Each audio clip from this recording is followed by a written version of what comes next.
NFC South grab bag. Crystal ball for the Carolina Panthers. What will the headlines about the Panthers quarterbacks be after the preseason opener? And hopefully not. Baker Mayfield was munching on both a hot dog and Sam Darnold's calf muscle on the sideline. Well, I think it's going to be one of those where it's going to be, hey, both guys did some good things. It's not going to be perfect from either one. I don't expect one to jump out way greater than the other. Sometimes it just depends how, it shakes out about who you're playing, too. That's where this is going to be important as well. Wait, who starts the game? Oh, okay, wait, no, we're going to surround him with the starters. And then, oh man, the Commanders they're playing their backup. So, whoa, the guy that got to start, with our starters, he's playing the backups, and he looks really damn good. And then the next guy gets in, and he's with the backup offense, and he's still playing that same backup defense with Washington, and it doesn't look as good. Well, yeah, he doesn't have the support around him. I don't think there's going to be anything like dramatic here. I think we're ultimately going to go into it and going to go, Baker Mayfield looked pretty good. I think that's what they're going to say. And he's just slightly edging out Sam Darnold right now. And it seems to be that's the kind of thing you're hearing in Carolina right now. We'll see if that continues. But I don't think anything's going to be final just after this weekend. And that really is the problem with these preseason appearances. When you see the final stats, it's like 5 for 8. Like you don't get into the flow of the game. You don't get the benefit of adjustments. You don't get a chance to perform in the clutch. These are all things that are a projection. Right. There's nothing that can really simulate it in a preseason game. But you're right. Who will start will at least give us an idea of who's ahead. And they've said both guys are going to play, Mayfield and Darnold, but they haven't said who's going to start, unlike the Browns, who have declared the guy that definitely isn't playing week 1 will start on Friday night. I feel like it's starting to break toward Mayfield. I at least feel like the coaches are trying to speak it into existence. I think so. You got to have the locker room behind him. Yeah. They've had a couple of weeks of this now, and I feel like it's moving in Mayfield's direction. It does seem that way. A little bit like we've read the tea leaves with, Pete Carroll and Geno Smith. It just seems like, yes, there's more buzz around Baker Mayfield. It does seem like there's a little bit more positive talk. Well, we're so impressed with how he's picked things up, and he's getting more and more comfortable, and, you'll see the talent in his arm and all of that. Plus, Sam Darnold, great guy and got talent, but I think he's a little bit, this guy all the time. And, Baker Mayfield's the guy that I think he can come in and be energy. And like we heard like 2 weeks ago, he's talking crap to everybody and doing all that, where I would imagine that more guys might gravitate towards him.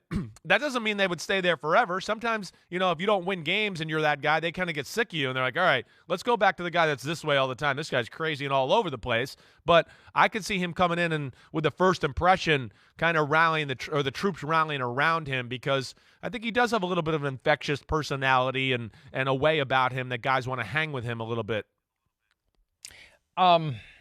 Yeah, I agree with you, and I just think it's a matter of time before it is Mayfield. Let's move to the Buccaneers. Buy or sell. With Tom Brady and the Bucs, Julio Jones will resurrect his career. Buying or selling? Phew. I'm going to buy it. I am. I don't know. There's just something about it. I think there's two things that make me believe this. One, disappointing year last year. Two, he's not going to be dependent on to have to be the 1 or number 2 in the offense. And I think they can probably manage how much he's on the field and how much wear and tear he, has on his body, maybe compared to other places he was at. In Tennessee last year, he had to be the 2.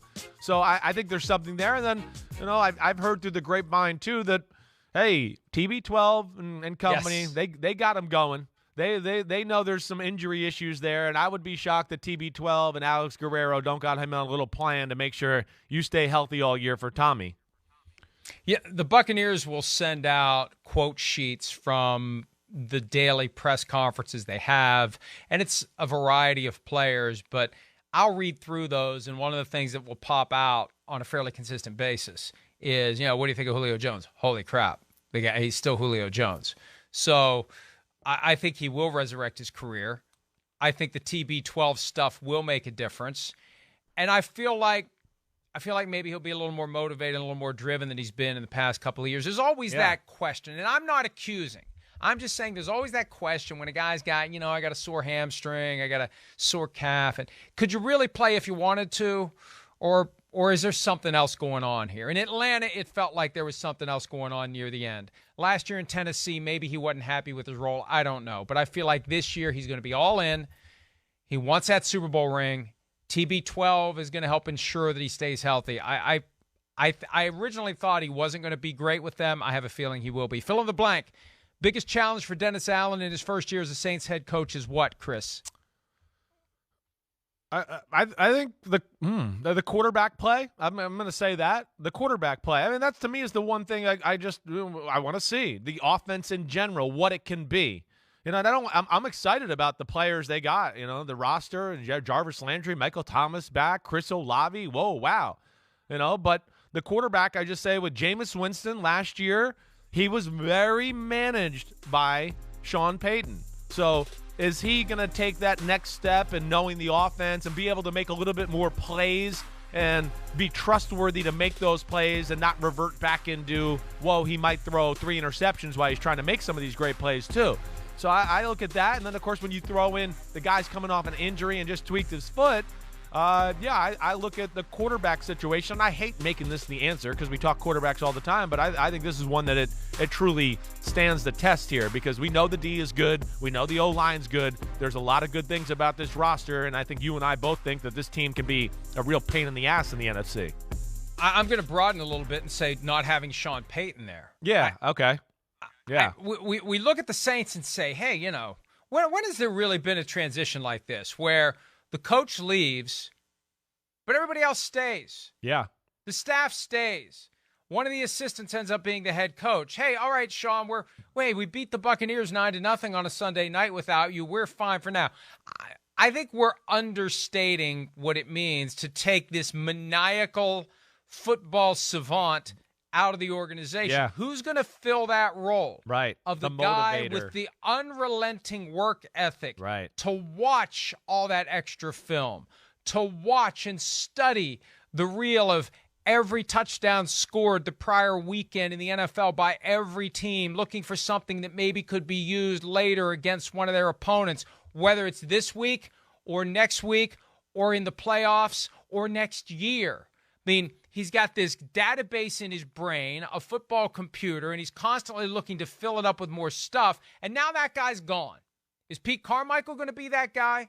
Is Dennis Allen, who's a defensive coordinator, going to become that guy on the offensive side of the ball? I don't see a Bill Belichick transition for him happening like that. That's the biggest challenge. That's a for good Dennis one, Mike. Allen, is replacing what Sean Payton meant to that team day in and day out. Yeah, that's a good one by you, Mike. I think that maybe is the most important thing. You're right. And I didn't. But I mean, I'm guilty of it too. It's the first time I've thought of it in 7 months. No, it's Sean Payton's not there anymore. Sean That's Payton's, kind of a big deal. Yeah, he's the best coach on that staff, and he's one of the best coaches in football. You're right. And yeah, he is the guy that I think drives, the motivation of the team, the coaches, knows how to, press buttons and all of that.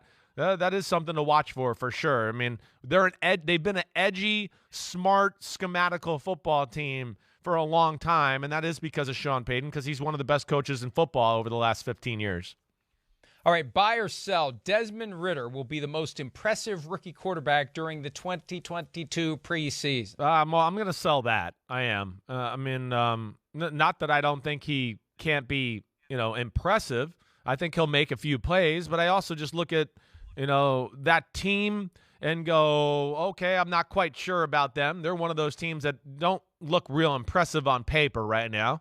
And then I think the other thing, too, is, I just got to see a little bit more as we talk through the draft process. Desmond Ridder's throwing was extremely inconsistent at Cincinnati. And then I got questions about that. So I can't throw him in there yet quite when, I know Kenny Pickett's been pretty damn good in Pittsburgh. Matt Corral seems to show up on social media and get a little buzz every now and then with his arm and what he's doing.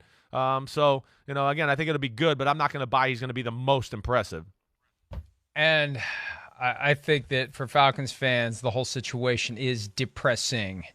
And look, I know that the first rule of Tank Club is don't talk about Tank Club, as all owners learned last week. But it just feels like the Falcons are positioning Total themselves rebuild. to let nature take its course and end up with a prime draft pick next year that they can use on a franchise quarterback. Not that they're trying to lose any one specific game. And as you said yesterday, hey, if you're going to gamble on the Falcons this year, especially once they fade from contention, it's on you if you think they're actually trying to win the game. Right. Yes. Again, they might be trying to win the game, but it's not win the game with maybe some of their best players, as we discussed. And they're going to start thinking about the future. So, yeah, it's a dicey subject. But, yeah, that wouldn't be I'm still amazed at what they did last year. I really am. And their team on paper looks worse than last year. And there's no Matt Ryan, of course. So I'm kind of with you. I think they're trying to kind of retool this whole roster and go on with a plan going forward here. Playing quarterback today for the Atlanta Falcons, team owner Arthur Blank.